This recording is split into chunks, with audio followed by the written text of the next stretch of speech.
Video शुरू करने से पहले आप सभी से प्रार्थना रिक्वेस्ट अरज अरदास विनय विनती निवेदन है कि इस चैनल को सब्सक्राइब कर लीजिए। स्वागत है आपका वन स्टॉप स्टडी में। मेरा नाम है आशुतोष मिश्रा और आज हम एनसीईआरटी क्लास 6 की जियोग्राफी का सेकेंड चैप्टर पढ़ेंगे। आइए शुरू करते हैं। सेकेंड चैप्टर है ग्लोब, अक्षांश और देशांतर। पिछले अध्याय में आप पढ़ चुके हैं कि हमारी पृथ्वी गोलाकार नहीं है, हमारी पृथ्वी जो है भूआभ आकार की है, मतलब ध्रुवों पे थोड़ी सी चपटी है, कुछ ऐसा सा आकार है। ये हमने पिछले चैप्टर में पढ़ लिया था। यह उत्तर एवं दक्षिणी ध्रुवों पर थोड़ी चपटी है तथा मध्य में थोड़ी उभरी हुई है। क्या आप कल्पना कर सकते हैं कि यह कैसी दिखती है? जैसे इस टाइप की कुछ दिखती है। यहाँ पे ये ध्रुव वाला एरिया, उत्तरी ध्रुव यहाँ पे है, दक्षिणी ध्रुव यहाँ पे है, तो यहाँ पे थोड़ी चपटी है इस वाले एरिया में, और इधर से जो है किनारे जो इधर वाले एरिया है पूर्व और पश्चिम, यहाँ थोड़ी उभरी हुई है, पूरी गोलाकार नहीं, कुछ नाशपाती की जैसी है। ग्लोब जो होता है, ग्लोब पृथ्वी का एक छोटा प्रतिरूप मान सकते हैं। पृथ्वी का वास्तविक प्रतिरूप है जो ऐसा है, ये ग्लोब जो है ये पृथ्वी का एक वास्तविक या छोटा प्रतिरूप मान सकते हैं कि ऐसी ही कुछ पृथ्वी दिखती है, बहुत बड़े आकार की है बस। ग्लोब विभिन्न आकार और प्रकार के हो सकते हैं। बड़े ग्लोब जो आसानी से एक स्थान से दूसरे स्थान नहीं ले जाए जा सकते, पॉकेट में रखने योग्य ग्लोब, तथा गुब्बारे जैसे ग्लोब जिनमें हवा भरी जा सकती है, आसानी से एक स्थान से दूसरे स्थान ले जाए जा सकते हैं। ग्लोब स्थिर नहीं होते हैं, इसे उसी प्रकार घुमाया जा सकता है जैसे कुम्हार का पहिया या लट्टू घूमता है, मतलब राउंड राउंड ऐसे जो है इसको ऐसे, ये जो ग्लोब है दिख रहा है जो यहाँ पे, इसको ऐसे घुमाया जा सकता है, बिल्कुल रोटेट करवाया जा सकता है ग्लोब का जो गोले वाला पोर्शन है। ग्लोब पर देशों, महाद्वीपों तथा महासागरों को उनके सही आकार में दिखाया जाता है, मतलब एक प्रोपोर्शनल आकार जो है, सही आकार उनका दिखाया जाता है ग्लोब पे कि एक्चुअली किस आकार में है, प्रोपोर्शनली बेसिकली। पृथ्वी के समान किसी गोले पर किसी बिंदु की स्थिति का वर्णन करना कठिन है। अब प्रश्न यह उठता है कि इस पर किसी स्थान की स्थिति कैसे बताई जा सकती है। इसके लिए हमें कुछ बिंदुओं एवं रेखाओं के संदर्भ की आवश्यकता होती है। मतलब अगर हमें पृथ्वी या किसी गोले पर, जैसे अगर ग्लोब पे ही किसी पर्टिकुलर जगह की लोकेशन बतानी हो तो बताना बड़ा मुश्किल हो जाएगा कि कहाँ पे है। जैसे मान लीजिए कि हमारा देश भारत यहाँ पे है, इस जगह पे कहीं मुंबई में या किसी सिटी में है, तो अगर उसकी लोकेशन बतानी हो तो कैसे बताएंगे किधर है, पूरा पश्चिम में बताना बड़ा मुश्किल है। तो इसके लिए जो है ये बताने के लिए, इसकी सुविधा के लिए, बताने की सुविधा के लिए, लोकेशन बताने की सुविधा के लिए कुछ रेखाओं की, कुछ बिंदुओं के संदर्भों की आवश्यकता होती है। ये यहाँ पे बता रहा है। आप देखेंगे कि एक सुई ग्लोब में झुकी हुई अवस्था में स्थित होती है जिसे अक्ष कहा जाता है। ग्लोब पर वे दो बिंदु जिनसे होकर सुई गुजरती है उत्तर तथा दक्षिणी ध्रुव है। आइए पहले इसको हम लोग देख लेते हैं। ये जो सुई की बात कर रहा है ये इसकी बात कर रहा है, जो यहाँ पे दिख रहा है और एक यहाँ पे दिख रहा है। ऐसा लग रहा है कि वो सुई जो है इसको ऐसे छेद के एक पार से दूसरे पार निकल गई है। अब इसके जो पॉइंट है, जो ऊपर वाले यहाँ वाला पॉइंट है और ये नीचे वाला पॉइंट है, इनको ध्रुव कहते हैं। ऊपर वाले पॉइंट को उत्तरी ध्रुव कहते हैं और ये दक्षिण में जो पॉइंट नीचे वाले से दक्षिणी ध्रुव कहते हैं। ये यहाँ पे बता रहा है। आगे देखते हैं। ग्लोब को इस सुई के चारों ओर पृथ्वी की भांति पश्चिम से पूर्व की ओर घुमाया जा सकता है, लेकिन याद रखें इन दोनों में एक अंतर है। पृथ्वी पर वास्तव में ऐसी कोई सुई नहीं होती है, यह अपने अक्ष पर चारों ओर घूमती है, जो एक काल्पनिक रेखा है। मतलब ग्लोब को भी, जो ग्लोब है, अगर एक ग्लोब है तो इसको हम पश्चिम से पूर्व की तरफ ऐसे रोटेशन करवा सकते हैं। मतलब इधर जो जैसे हमारी अर्थ रोटेट करती है वैसे हम लोग रोटेट करवा सकते हैं। बस अंतर इतना सा है कि जो हमारी अर्थ है, एक्चुअल अर्थ है, उसके लिए कोई ऐसी, जो ऐसे ग्लोब में ऐसे एक सुई सी लगी हुई है, ऐसे जो आकृति ये लगी हुई है ये वाली, ऐसी कोई एक्चुअल हमारे अर्थ में नहीं होती है। ये स्टैंड जैसी आकृति जो होती है अर्थ में नहीं होती है। अर्थ के लिए जो है हम लोग एक काल्पनिक रेखा मान लेते हैं इसको, कि काल्पनिक रेखा है जिसके सापेक्ष जो है अर्थ हमारी रोटेट कर रही है। एक्चुअली अर्थ ऐसे स्पेस में टंगी हुई घूम रही है। एक अन्य काल्पनिक रेखा भी ग्लोब को दो बराबर भागों में बांटती है, इसे विषुवत वृत्त कहा जाता है। आइए विषुवत वृत्त को देखते हैं। कह रहा है एक काल्पनिक रेखा है जो ग्लोब को दो भागों में बांटती है, जो यहाँ से ऐसे बांट रही है दो भागों में, आधा नीचे और आधा ऊपर। इसे विषुवत वृत्त कहते हैं।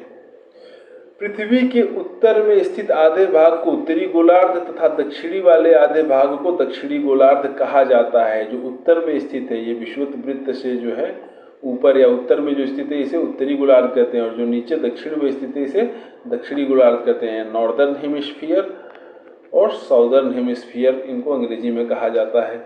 ये दोनों बराबर के आधे भाग हैं। इस प्रकार विषुवत वृत्त पृथ्वी पर एक काल्पनिक वृत्त बनाती है एवं यह पृथ्वी पर विभिन्न स्थानों की स्थिति बताने का सबसे महत्वपूर्ण संदर्भ बिंदु है। सबसे महत्वपूर्ण संदर्भ बिंदु जो है वो विषुवत वृत्त है। हमें यहाँ से ये पता चलता है। विषुवत वृत्त से ध्रुवों तक स्थित सभी समानांतर वृत्तों को अक्षांश रेखाएं कहा जाता है। अक्षांशों को अंश में मापा जाता है, मतलब विषुवत वृत्त से ध्रुवों तक। विषुवत वृत्त ये रहा, ध्रुव यहाँ पे है, तो यहाँ तक जो भी ये समानांतर वृत्त से खींचे गए हुए हैं, इन सबको जो है अक्षांश रेखाएं कहा जाता है। ऐसे ही नीचे की तरफ जो है ये भी खींचे गए हैं, तो ये जो है ये अक्षांश वृत्त हैं, अक्षांश रेखाएं हैं, अलग अलग एंगल पे खींचे गए हैं ये, और इनको अंशों में मापा जाता है, जैसे 20 डिग्री, 40 डिग्री, 60 डिग्री, 80 डिग्री इसमें दिखाया गया है।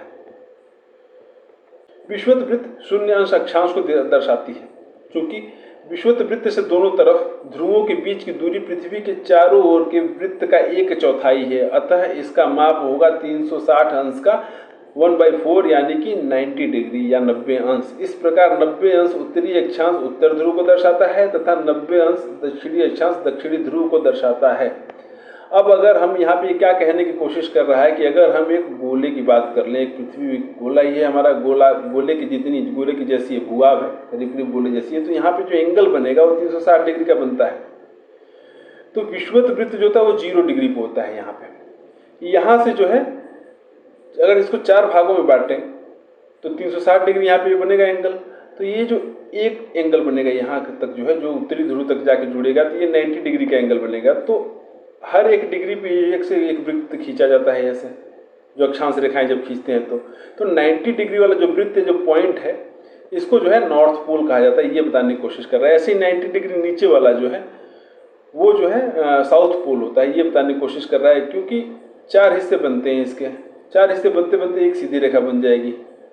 360 डिग्री के जब 4 हिस्से करेंगे तो एक 4 हिस्सों में से बांटेंगे तो एक सीधी रेखा बनेगी जो यहाँ वाले पॉइंट को दर्शाएगी। ऐसे एक एक वृत्त खींचते चले जाएंगे ना तो 90 रेखाएं यहाँ पे खींचेंगी, और एक जो यहाँ पे एक पॉइंट बनेगा ऊपर जाके सबसे 90 डिग्री पे, वो 90 डिग्री वाला जो पॉइंट है वो नॉर्थ पोल कहलाता है, जो नॉर्थ की तरफ बनता है। ऐसे ही नीचे की तरफ जब हम करेंगे तो नीचे भी साउथ में भी जाके एक पॉइंट बनेगा, जो नीचे वाला पॉइंट होता है उसे साउथ पोल कहते हैं, जो 90 डिग्री पे बनता है। बस ये समझाने की कोशिश कर रहा है ये। इस प्रकार विषुवत वृत्त के उत्तर की सभी समानांतर रेखाओं को उत्तरी अक्षांश कहा जाता है तथा विषुवत वृत्त के दक्षिण स्थित सभी समानांतर रेखाओं को दक्षिणी अक्षांश कहते हैं। मतलब वही जो मैं कह रहा था कि जो विषुवत अगर ये अर्थ है तो ये विषुवत वृत्त है, इसके ऊपर जो भी रेखाएं खींची गई हैं, उत्तरी गोलार्ध में जो रेखाएं खींची गई हैं, समानांतर रेखाएं जो एक दूसरे के पैरेलल हैं, ये जो खींची गई हैं ये जो है उत्तरी अक्षांश कहलाती है। और जो दक्षिण साइड में यानी कि विषुवत वृत्त से नीचे की तरफ, अगर लेमन भाषा में बात करें तो विषुवत वृत्त से नीचे की तरफ जो रेखाएं खींची गई हैं, समानांतर रेखाएं जो है, ये दक्षिणी अक्षांश रेखाएं कहलाती हैं। इसीलिए प्रत्येक अक्षांश के मान के साथ उसकी दिशा यानी उत्तर या दक्षिण भी लिखा जाता है। सामान्यतः इसे उ या द अक्षरों से व्यक्त किया जाता है। उदाहरण के लिए महाराष्ट्र में चंद्रपुर एवं ब्राजील में बेलो हॉरिजॉन्टो दोनों एक ही अक्षांश 20 डिग्री अंश पर स्थित हैं, लेकिन चंद्रपुर जो है विषुवत वृत्त के 20 अंश उत्तर में और बेलो हॉरिजॉन्टो जो है विषुवत वृत्त के 20 अंश दक्षिण में स्थित है। बेसिकली ये कह रहा है कि अगर ये अर्थ है और ये विषुवत वृत्त है, तो विषुवत वृत्त से नॉर्थ साइड का जो 20 डिग्री पे रेखा है, 20 डिग्री नॉर्थ का जो अक्षांश है, वहाँ पे हमारे भारत के महाराष्ट्र में चंद्रपुर नाम की एक जगह पड़ती है, वो विषुवत वृत्त के 20 डिग्री नॉर्थ में है, 20 डिग्री नॉर्थ अक्षांश पे जो है वो है। और ऐसे ही 20 डिग्री साउथ पे ब्राजील के एक बेलो हॉरिजॉन्टे नाम की एक जगह है ब्राजील में, वो 20 डिग्री साउथ में है। तो इसीलिए हमें दिशाएं लिखनी जरूरी है, क्योंकि 20 डिग्री दोनों में कॉमन है।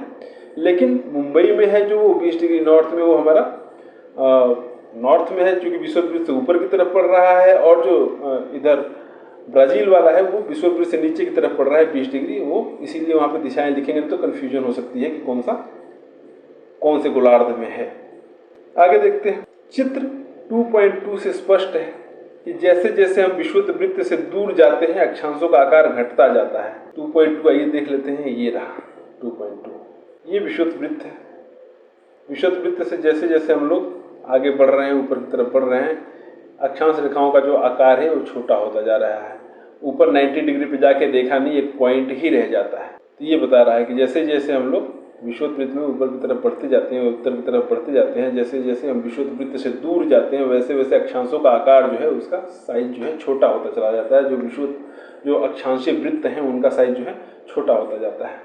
कुछ महत्वपूर्ण जो है अक्षांश रेखाएं कौन कौन सी हैं? सबसे पहले तो विषुवत वृत्त है जो 0 डिग्री पे होता है। सबसे महत्वपूर्ण वृत्त जो है वो ये है, 0 डिग्री पे होता है। और उत्तरी ध्रुव जो है जो 90 डिग्री नॉर्थ में है। उसके अलावा दक्षिणी ध्रुव है जो 90 डिग्री साउथ में है। ये जो है महत्वपूर्ण अक्षांश हैं कुछ। उसके अलावा कुछ और भी महत्वपूर्ण अक्षांश हैं, जैसे 23.5 डिग्री नॉर्थ, ये दिखा रहा है। कौन कौन से बता रहा है ये? उत्तरी गोलार्ध में 23.5 डिग्री उत्तर, जिसे कर्क रेखा कहते हैं। ये हम लोग याद रखेंगे, इसे याद रखेंगे कि 23.5 डिग्री उत्तर वाला जो है कर्क रेखा होता है। दक्षिणी गोलार्ध में मकर रेखा है, 23.5 डिग्री जो दक्षिण में उसे मकर रेखा कहते हैं। विषुवत वृत्त के 66.5 डिग्री उत्तर में जो है उत्तरी ध्रुव वृत्त कहते हैं, और विषुवत रेखा के 66.5 डिग्री दक्षिण में दक्षिणी ध्रुव वृत्त कहते हैं। ये चारों रेखाएं भी हम लोग अच्छे से याद रखेंगे। अब आइए एक बार इनको डायग्राम में देख लेते हैं। यहाँ पे अगर हम देखें तो ये अर्थ की शेप बनी हुई है। ये विषुवत वृत्त दिखाया गया जो 0 डिग्री अक्षांश कहते हैं जिसको, या 0 डिग्री लैटिट्यूड कहते हैं। 0 डिग्री अक्षांश 0 डिग्री लैटिट्यूड कहते हैं। ये हमारा विषुवत वृत्त हो गया। इसे भूमध्य रेखा भी कहते हैं। अगर कभी भूमध्य रेखा है तो कंफ्यूज नहीं होंगे, विषुवत वृत्त या भूमध्य रेखा एक ही बात है। अगला जो देख रहा है अगला जो कह रहा है वो कह रहा है 23.5 डिग्री नॉर्थ में, इसे कर्क रेखा कहते हैं। फिर जो है 66.5 डिग्री नॉर्थ वाली को कहते हैं उत्तरी ध्रुव वृत्त कहते हैं, और 90 डिग्री नॉर्थ वाले को उत्तरी ध्रुव कहते हैं। ऐसे ही साउथ में अगर देखेंगे तो 23.5 डिग्री जो साउथ में है उसको हम कहते हैं मकर रेखा। 66.5 डिग्री जो है साउथ में उसे कहते हैं दक्षिणी ध्रुव वृत्त कहते हैं, और जो 90 डिग्री जो पॉइंट बनता है साउथ में उसे कहते हैं दक्षिणी ध्रुव। यही बात जो है उन्होंने यहाँ पे वर्ड्स में समझाई हुई थी, पिक्चर में देख लिया हमने। आई होप क्लियर हो गया होगा। अच्छा, एक चीज और यहाँ पे क्लियर कर दूं कि 23.5 डिग्री वाले को ही क्यों, 23.5 डिग्री वाले को ही, ये जो 23.5 डिग्री वाली रेखा ही क्यों इंपॉर्टेंट है, बाकी सारी क्यों इंपॉर्टेंट नहीं है, या 66.5 डिग्री वाले ही क्यों इंपॉर्टेंट है, बाकी सारी क्यों इंपॉर्टेंट नहीं है। ये 23.5 से लेकर 66.5 के बीच में कोई 40 होगी, 45 होगी, 55 होगी, ये सब भी तो होंगी, ये इंपॉर्टेंट क्यों नहीं है ये बता दूं मैं जरा। क्या होता है कि हमारी अर्थ जो है, अगर एक गोले की बात करें, अर्थ जैसे गोले की बात करें तो एक गोला है अगर, और ये रोटेट करने की बात करें तो जनरली अगर इसको ऐसे देखेंगे तो यहाँ से रोटेट होना चाहिए, अब ऐसे रोटेट होना चाहिए बिल्कुल सीधा। लेकिन हमारी अर्थ ऐसे नहीं है। हमारी अर्थ जो है अगर ये हमारी अर्थ है तो इसका बिल्कुल सीधा नहीं जाता है, इसको जो है इसके एक्सिस से कुछ ऐसे एंगल बनाता है। टेक्निकली इसको होना कैसे चाहिए था, ऐसे होना चाहिए था, ऐसे होना चाहिए था, ये जो है ऐसे होना चाहिए था, रोटेशन जो है ऐसे होनी चाहिए थी। लेकिन ऐसे ना होके ये जो वाली रोटेशन है, ये वाली जो एक्सिस है ऐसे ना होके बीच से ऐसे ना जाके ये थोड़ी सी टिल्टेड है, एक्सिस ऐसे है। और कितनी टिल्टेड है, यहाँ से जितना होना चाहिए, यहाँ से ये जो एंगल बनता है ये 23.5 डिग्री का बनता है। ये जो एंगल यहाँ बन रहा है ये 23.5 डिग्री का ही बनता है। इसीलिए 23.5 डिग्री वाली नॉर्थ में और 23.5 डिग्री वाली साउथ में जो रेखा है ये इंपॉर्टेंट है। अब यहाँ से ये जो एंगल बन रहा है, यहाँ से इसका जो एंगल बन रहा है ये 23.5 डिग्री है, तो ये जो एंगल बन रहा है ये वाला, ये कितना होगा, 90 में से 23.5 माइनस कर देंगे तो 66.5 आएगा। इसीलिए 66.5 वाली रेखा भी दोनों साइड में इंपॉर्टेंट है। ये चीज जो है ये इस बुक में नहीं दी हुई है, ये मैंने अलग से बता दिया आप लोगों को। अब पृथ्वी के ताप कटिबंधों की बात कर रहा है, क्योंकि अभी मैंने बताया कि अर्थ जो है हमारी थोड़ी सी झुकी हुई है, ऐसे जो है ऐसे होना चाहिए पर ऐसे ना होकर ऐसे है। अर्थ का जो एक्सिस है ऐसे है, टेक्निकली ऐसे है। इसीलिए जो ग्लोब आप देखेंगे तो ग्लोब में कुछ ऐसे सा स्ट्रक्चर बना होता है, ऐसा है ना ग्लोब का स्ट्रक्चर। ये हमारी अर्थ का जो वो है, बीच में पिन बना हुआ है, फिर ये स्टैंड होता है इसका, तो ऐसे इसीलिए ग्लोब का स्ट्रक्चर में ऐसे टेढ़ा सा होता है। आइए इसमें देखते हैं पहले पृथ्वी के ताप कटिबंध।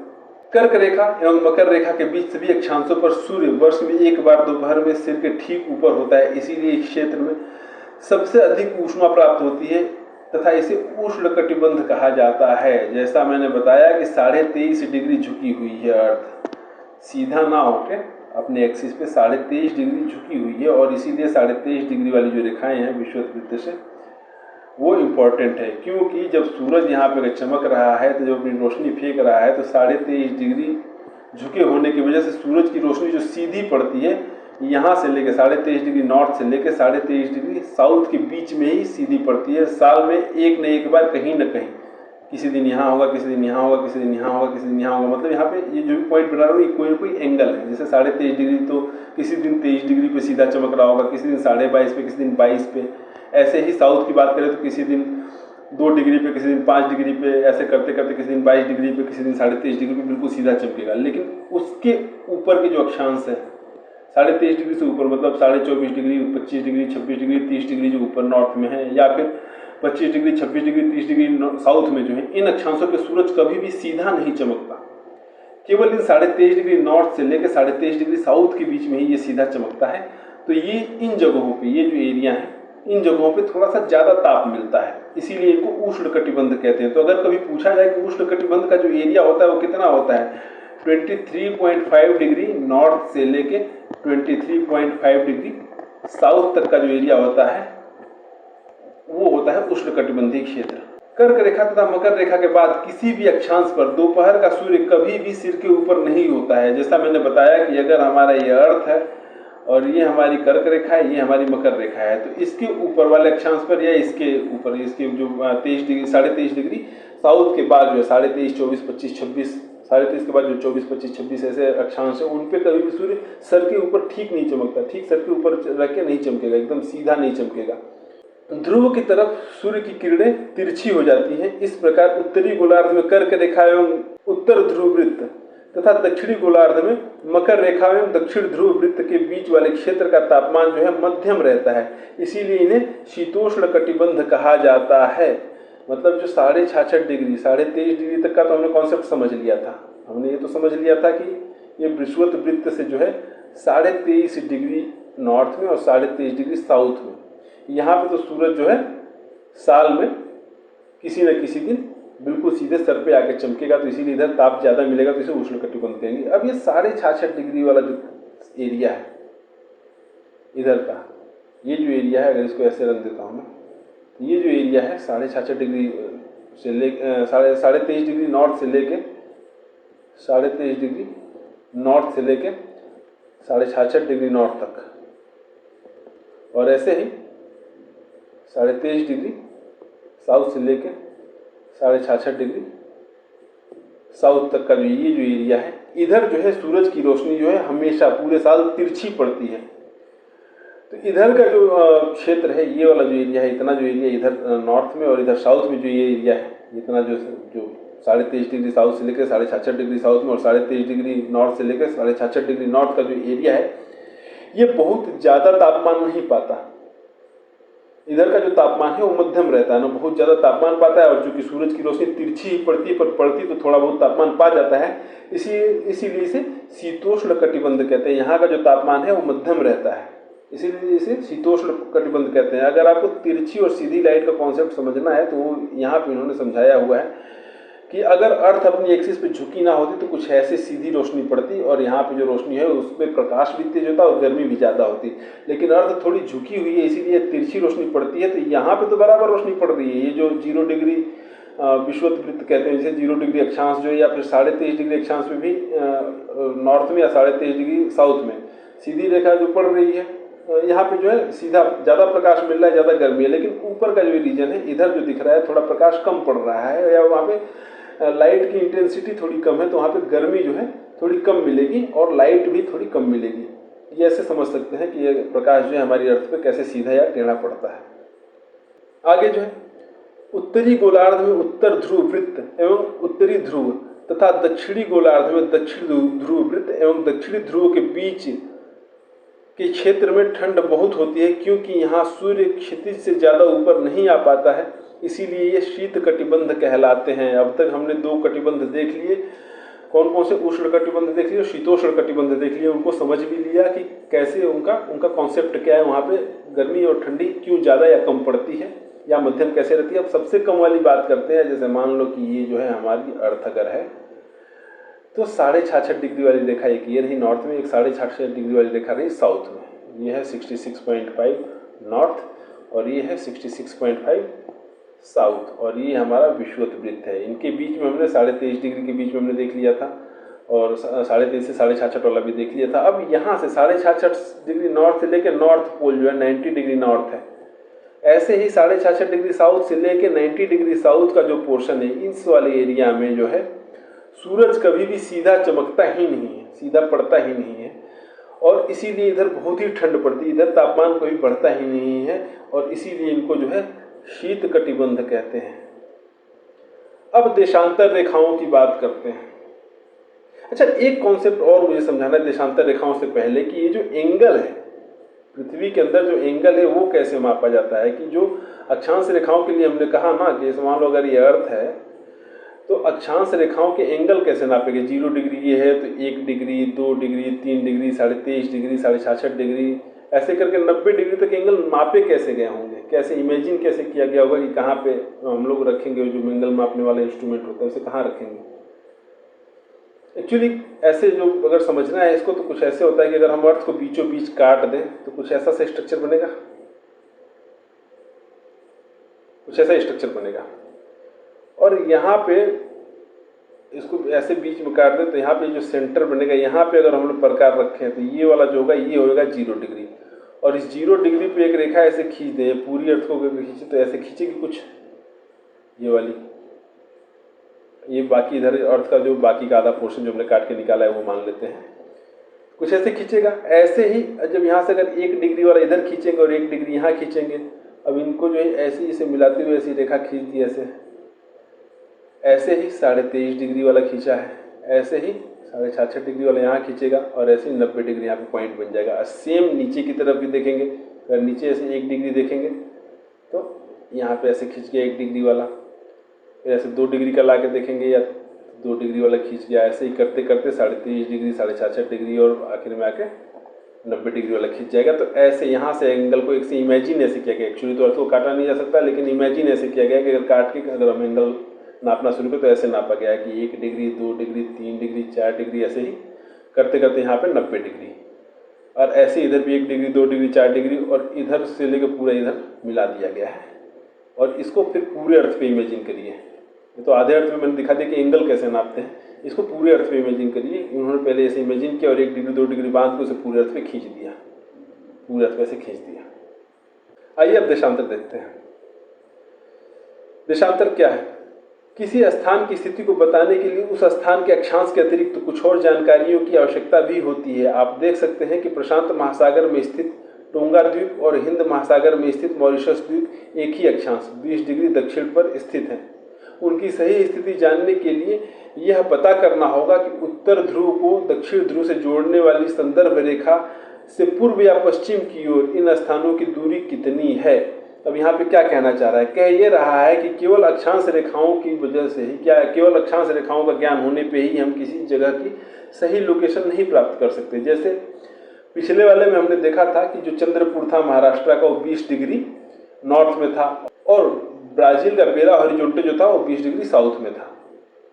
तो ये दोनों तो हमें आसानी से पता चलेगा, चलिए ठीक है 20 डिग्री नॉर्थ में यहाँ पे चंद्रपुर है, 20 डिग्री साउथ में यहाँ पे बेला हॉरिजॉन्टे है, तो केवल यहाँ पे तो ऐसे बता सकते हैं। लेकिन अगर कोई 20 डिग्री साउथ में ही बेला हॉरिजॉन्टे है और यही 20 डिग्री साउथ में कोई एक और पोजीशन है, तो उनकी एग्जैक्ट लोकेशन कैसे बताएंगे?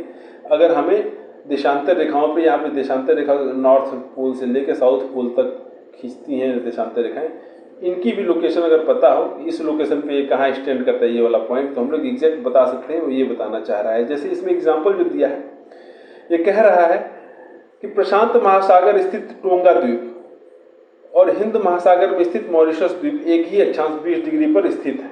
मतलब 20 डिग्री का जो अक्षांश है यहाँ पे, ये यहाँ पे हिंद महासागर में, अगर यहाँ पे मॉरिशस है और इधर प्रशांत महासागर में कहीं टोंगा द्वीप यहाँ पे है, तो ये कह रहा है कि दोनों 20 डिग्री पे ही स्थित हैं।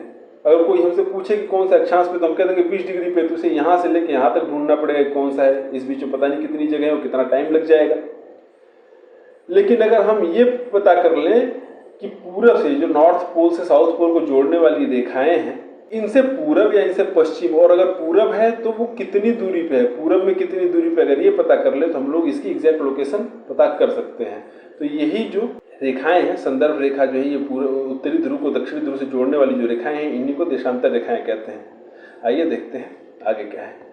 इन संदर्भ रेखाओं को देशांतरी या म्युत्तर कहते हैं तथा उनके बीच की दूरी को देशांतर के अंशों में मापा जाता है। यही जो रेखाएं हैं, संदर्भ रेखाएं हैं, जो उत्तरी ध्रुव को दक्षिणी ध्रुव से जोड़ रही हैं, इनको देशांतर या म्युत्तर या देशांतर रेखाएं कहते हैं तथा इनके बीच की दूरी जो है, इनको भी अंशों में मापा जाता है। प्रत्येक अंश को मिनट में तथा मिनट को सेकेंड में विभाजित किया जाता है। ये अर्धवृत्त हैं तथा उनके बीच की दूरी ध्रुवों की तरफ बढ़ने पर घटती जाती है एवं ध्रुवों पर जाकर शून्य हो जाती है, जहां सभी देशांतरी या म्युत्तर आपस में मिलती हैं। अब इसको समझ लेते हैं एक बार को। इसको अगर फिगर से देख के समझेंगे तो ज़्यादा अच्छे से समझ में आएगा। जैसे यहाँ पे दिखाया गया है, ये देखिए यहाँ पे देशांतर रेखाएं खींची गई हैं। तो यहाँ पे देशांतर रेखाएं जो है, ये एक सीधी रेखा खींची गई, इसे 0 डिग्री देशांतर है ये, और ये मान लीजिए इसको 1 डिग्री देशांतर मान लेते हैं इधर, जो इसके ईस्ट में है, और इसके वेस्ट में भी एक 1 डिग्री देशांतर है। अब इसमें क्या रहा है कि ये रेखा यहाँ से ध्रुव पे जो है नॉर्थ पोल जो है, यहाँ से 1 डिग्री पश्चिम वाली भी और 1 डिग्री पूरब वाली भी, दोनों यहाँ पे मिली हुई हैं। तो ये जो रेखाएं हैं बेसिकली क्या है कि ये नॉर्थ पोल से चलती है और साउथ पोल पे जाके मिल जाती है, पहले 0 डिग्री पे, फिर 1 डिग्री वाली भी नॉर्थ पोल से चलेगी और ऐसे आके साउथ पोल पे मिल जाएगी, फिर 2 डिग्री वाली भी नॉर्थ पोल से चलेगी, साउथ पोल पे मिल जाएगी। ऐसे ही सारी रेखाएं ऐसे आके नॉर्थ से चल के साउथ पे मिल जाएंगी। ऐसे ही पश्चिम वाले या म्युत्तर में भी होगा, पश्चिमी जो देशांतर है उनमें भी ऐसे ही होगा, सब आके यहाँ पे मिल जाएंगी।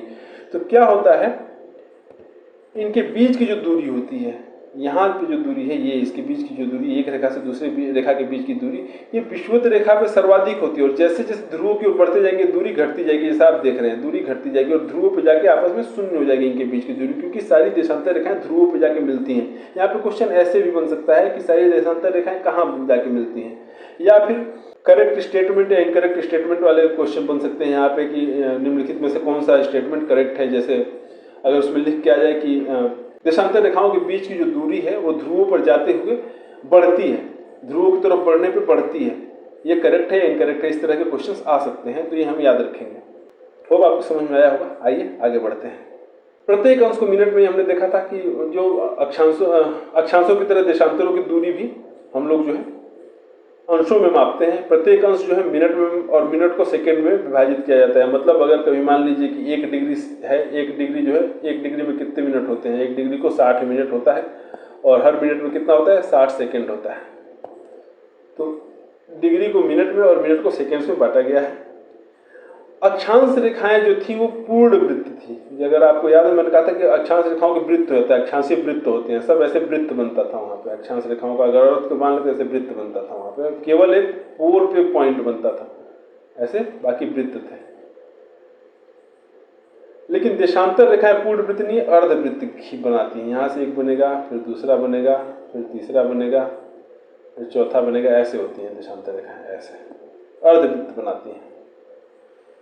ये भी याद रखेंगे हम लोग। आगे बढ़ते हैं। अक्षांश या समानांतर रेखाओं से भिन्न सभी देशांतरी या म्युत्तरों की लंबाई समान होती है। क्योंकि हमने एक बात देखी थी अक्षांश रेखाओं में कि जैसे जैसे विषुवत वृत्त से, अगर ये विषुवत वृत्त है, जैसे जैसे ऊपर हम ध्रुवों की तरफ बढ़ते जाते थे, इनकी लंबाई जो है कम होती जा रही थी। ये हमने ऐसे देखा था, कुछ ऐसा स्ट्रक्चर था। अगर इसे हम ये जैसे अर्थ मान लें, तो इसकी जैसे जैसे ऊपर ध्रुवों की तरफ बढ़ने पर इनकी लंबाई, ये वाली जो है वृत्तों की लंबाई जो है, वृत्त का सर्कमफेरेंस जो है वो कम होता जा रहा था, या अक्षांश रेखाओं की लंबाई कम होती जा रही थी। लेकिन देशांतर रेखाओं के साथ ऐसा नहीं है। देशांतर रेखाएं, सभी देशांतर रेखाओं की लंबाई एक बराबर है।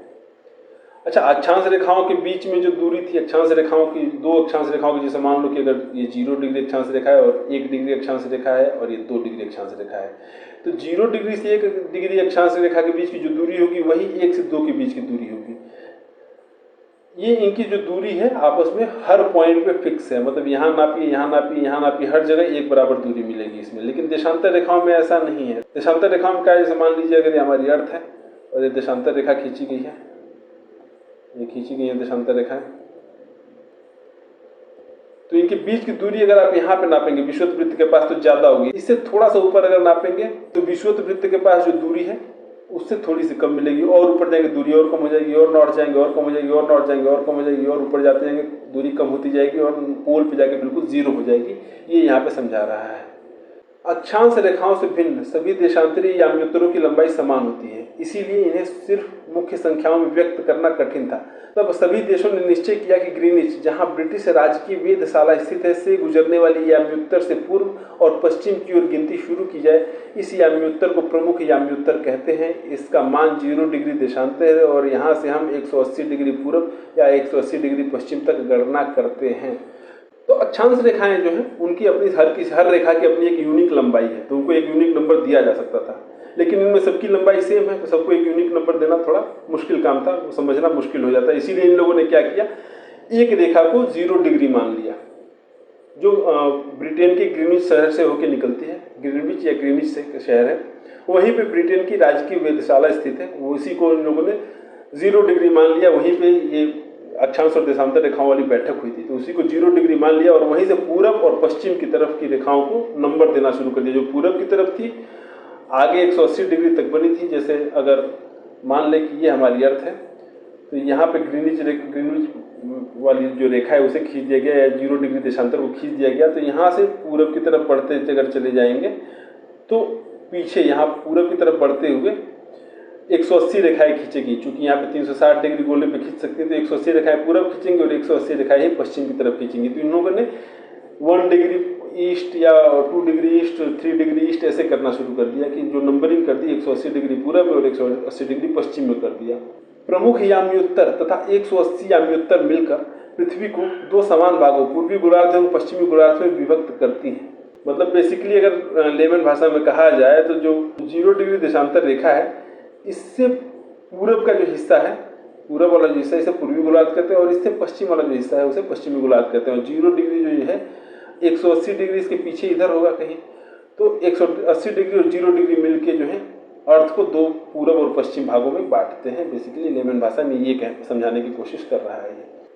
अब ग्लोब पर अक्षांश रेखाओं एवं देशांतरी याम्योत्तरों द्वारा बनी ग्रिड को देखो। अगर आपको किसी स्थान के अक्षांश एवं देशांतर का सही जानकारी हो तो ग्लोब पर आप उस स्थान का पता आसानी से लगा सकते हो। अब ये कह रहा है कि ये जो ग्रिड बन रहे हैं अक्षांश रेखाओं और देशांतर रेखाओं को मिलाने की वजह से जो ग्रिड बन रहे हैं उनको देखा जाए, अगर इनकी जानकारी हमें किसी पर्टिकुलर प्लेस की अगर हमें जानकारी इस चीज़ की हो कि कौन से अक्षांश पर कौन से देशांतर पर वो पड़ता है, तो हम लोग उसकी एग्जैक्ट लोकेशन ग्लोब पर बता सकते हैं। जैसे उदाहरण के लिए असम में धुबरी 26 डिग्री उत्तरी अक्षांश एवं 90 डिग्री पूर्वी देशांतर पर स्थित है।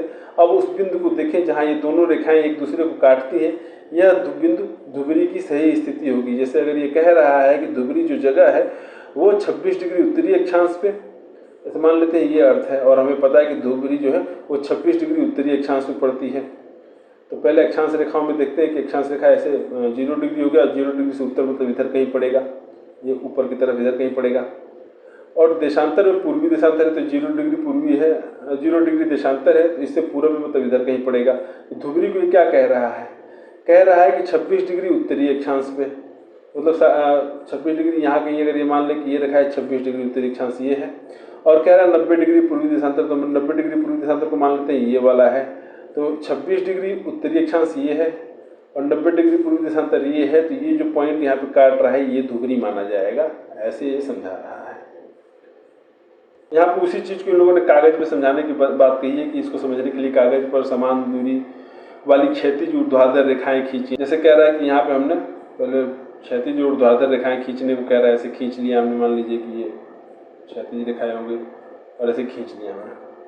अब कह रहा है कि इन रेखाओं को जो है 1 2 3 4 तथा क्षैतिज ऊर्ध्वाधर रेखाओं को 1 2 3 4 तथा क्षैतिज रेखाओं को क ख ग घ अंक दे, जैसे 1 2 3 4 और 5 कह रहा है, ऐसे इसको क ख, इसको ग घ और ऐसे ही एक अंग भी खींच लेते हैं, ऐसे कह रहा है, ऐसे खींचने को कह रहा है। अब इन्हीं में कुछ बिंदु ऐसे मान लीजिए यहाँ पे एक बिंदु बना दिया, यहाँ पे एक बिंदु बना दिया, यहाँ पे एक बिंदु बना दिया, और इनको भी नाम देने को कह रहा है कि अ दे दिया, ब दे दिया और स दे दिया।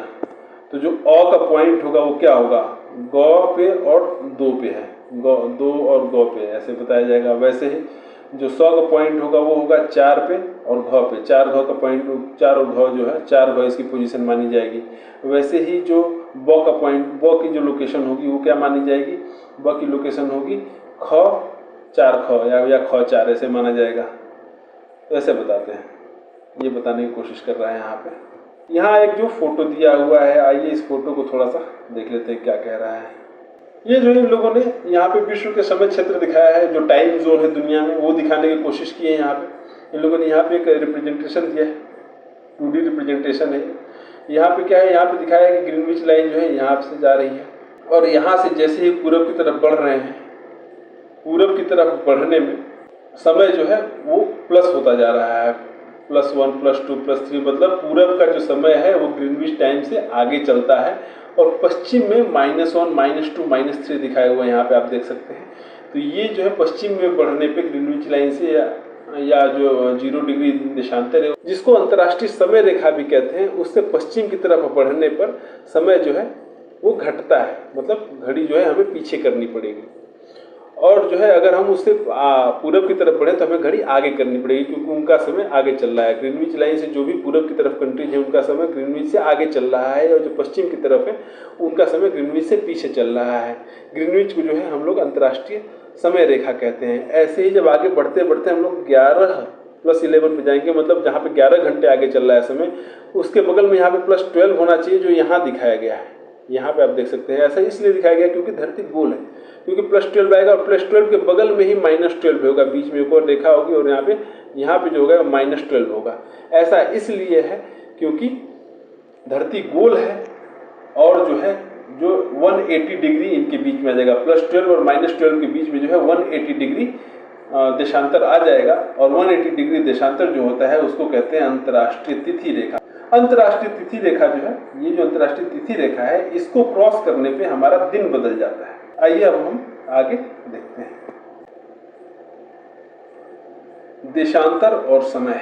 समय को मापने का सबसे अच्छा साधन पृथ्वी, चंद्रमा एवं ग्रहों की गति है। सूर्योदय एवं सूर्यास्त प्रतिदिन होता है, अतः स्वाभाविक ही है कि यह पूरे विश्व में समय निर्धारण का सबसे अच्छा साधन है। स्थानीय समय का अनुमान सूर्य के द्वारा बनने वाली परछाई से लगाया जा सकता है, जो दोपहर में सबसे छोटी एवं सूर्योदय तथा सूर्यास्त के समय सबसे लंबी होती है। तो समय नापने का सबसे अच्छा साधन जो है पृथ्वी, चंद्रमा, ग्रहों की गतियाँ हैं।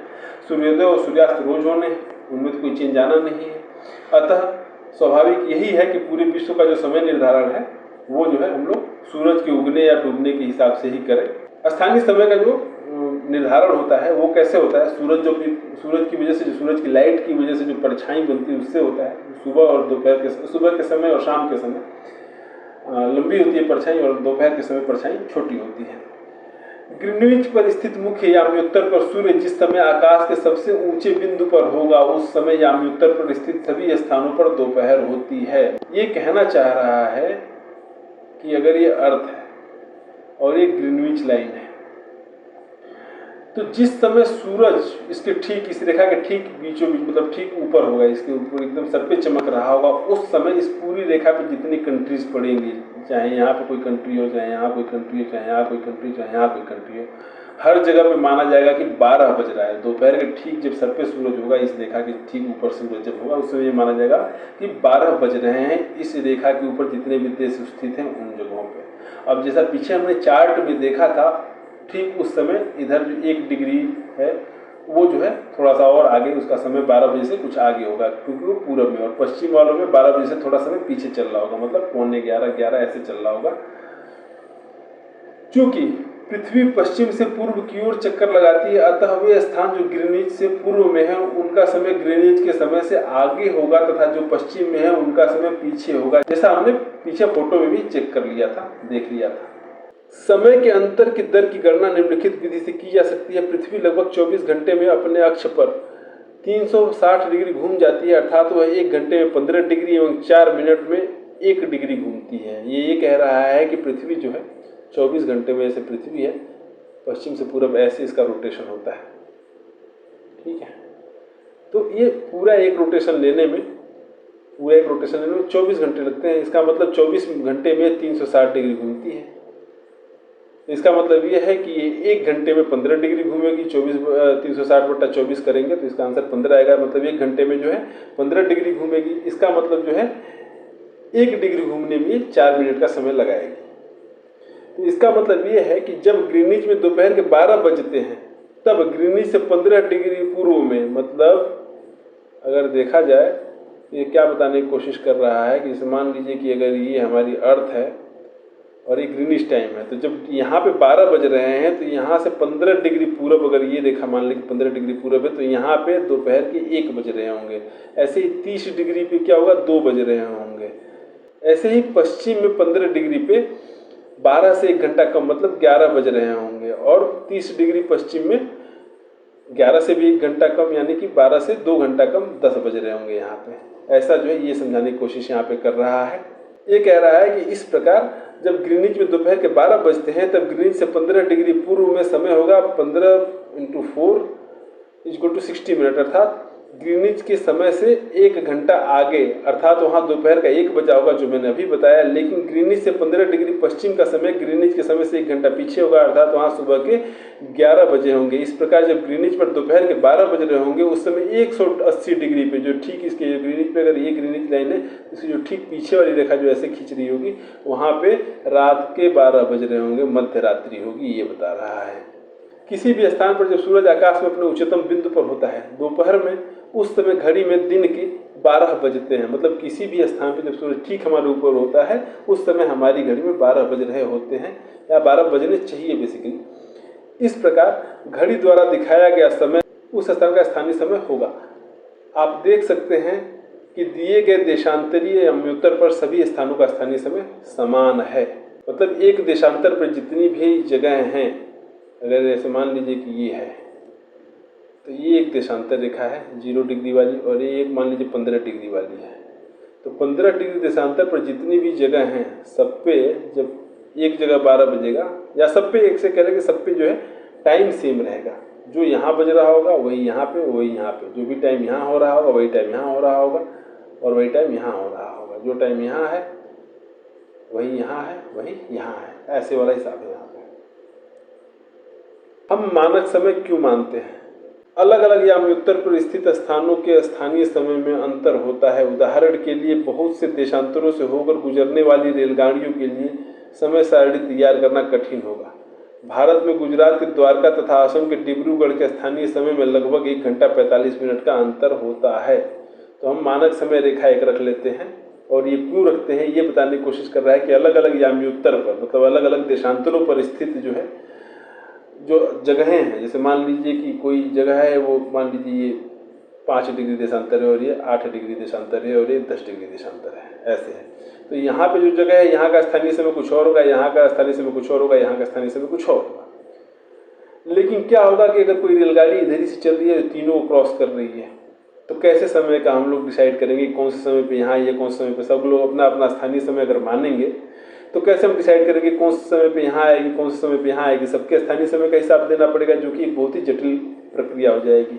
इसीलिए क्या करते हैं, अलग अलग देशांतरों से गुजरने के, मतलब अलग अलग देशांतरों से गुजर सकती है कोई रेलगाड़ी, या कोई भी ऐसे ही बहुत सारे काम होते हैं जो अलग अलग देशांतरों को क्रॉस करके किए जा रहे हैं। तो इसके लिए उनके लिए समय सारणी तैयार करना बड़ा मुश्किल हो जाएगा। तो इसीलिए जो है हम लोग एक मानक समय रेखा मान लेते हैं हर देश की।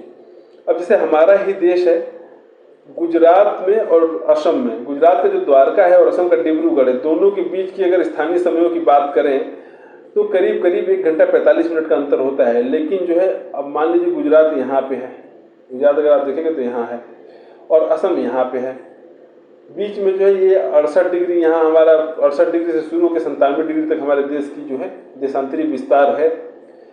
तो यहाँ के स्थानीय समय कुछ और होगा, यहाँ का स्थानीय समय कुछ और होगा। हम दोनों को ऐसे मान के नहीं चल सकते हैं, क्योंकि अगर ऐसे तो हमारी ट्रेनों की या फिर कामकाज की सारी स्थिति जो है गड़बड़ा जाएगी। इसीलिए हम लोगों ने एक रेखा मान ली है, 82.5 डिग्री ईस्ट वाले को हमने मान लिया कि हमारे देश की मानक समय रेखा होगी। ये बात यहाँ पे बता रहे हैं। इसीलिए यह आवश्यक है कि देश के मध्य भाग से होकर गुजरने वाली किसी याम्योत्तर के स्थानीय समय को देश का मानक समय मान लिया जाए। इस याम्योत्तर रेखा के स्थानीय समय को पूरे देश का मानक समय माना जाता है। भारत में 82.5 डिग्री पूर्व या 82 डिग्री 30 मिनट पूर्व को मानक याम्योत्तर माना गया है। जैसा मैंने बताया कि समय सारणी बनाने में या टाइम टेबल बनाने में कोई दिक्कत ना हो जाए और सबके लिए एक ही समय रहे पूरे देश में, इस वजह से जो है भारत के बीच से गुजरने वाली एक जो रेखा है 82.5 डिग्री वाली, इसको जो है भारत का स्टैंडर्ड टाइम मान लिया गया है या मानक समय रेखा मान लिया गया है।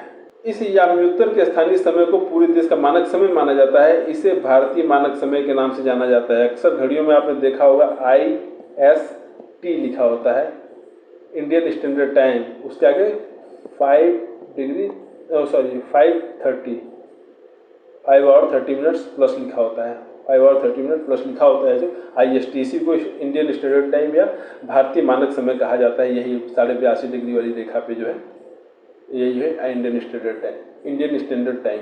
आगे क्या बता रहा है, कबीर भोपाल के निकट एक छोटे से नगर में रहता है। वह अपने मित्र आलोक से कहता है कि वे लोग आज रात्रि में नहीं सो पाएंगे। भारत और इंग्लैंड के बीच एक क्रिकेट मैच लंदन में 2 बजे अपराह्न में, मतलब दोपहर में शुरू होगा, अर्थात भारत के समयानुसार मैच शाम के 7:30 बजे शुरू होगा तथा देर रात्रि में समाप्त होगा।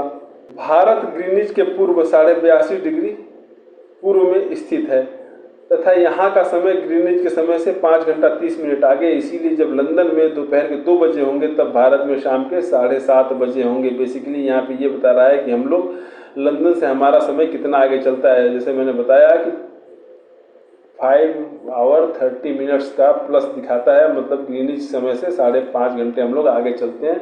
बस हमें इतना याद रखना है कि 5.5 घंटे हम लोग आगे चलते हैं और हमारी जो है मानक समय रेखा 82.5 डिग्री पूरब है, 82.5 डिग्री पूर्वी देशांतर है बेसिकली, अगर एग्जैक्ट शब्द बोले तो। कुछ देशों का देशांतरी विस्तार अधिक होता है जिसके कारण वहाँ एक से अधिक मानक समय अपनाए गए हैं। उदाहरण के लिए रूस में 11 मानक समयों को अपनाया गया है। पृथ्वी को 1-1 घंटे वाले 24 समय क्षेत्रों में बांटा गया है। इस प्रकार प्रत्येक समय क्षेत्र 15 डिग्री देशांतर तक के क्षेत्र को घेरता है। ये हम लोग याद रखेंगे जो है कि हमारे पृथ्वी को 24 क्षेत्रों में बांटा गया है और प्रत्येक क्षेत्र जो है, प्रत्येक घंटा जो है 15 डिग्री का देशांतरी क्षेत्र घेरता है। ये बात हम याद रखेंगे। तो यहाँ खत्म होता है हमारा चैप्टर। वीडियो आपको कैसी लगी कमेंट बॉक्स में जरूर बताएं। वीडियो अच्छी लगी हो तो वीडियो को लाइक करें, अपने दोस्तों के साथ शेयर करें। ऐसी और वीडियो देखने के लिए और NCERT की सभी किताबों की पूरी तरह से स्टडी करने के लिए इस चैनल को सब्सक्राइब करिए। मिलते हैं अगली वीडियो में, तब तक के लिए व्यस्त रहें, मस्त रहें। जय हिंद।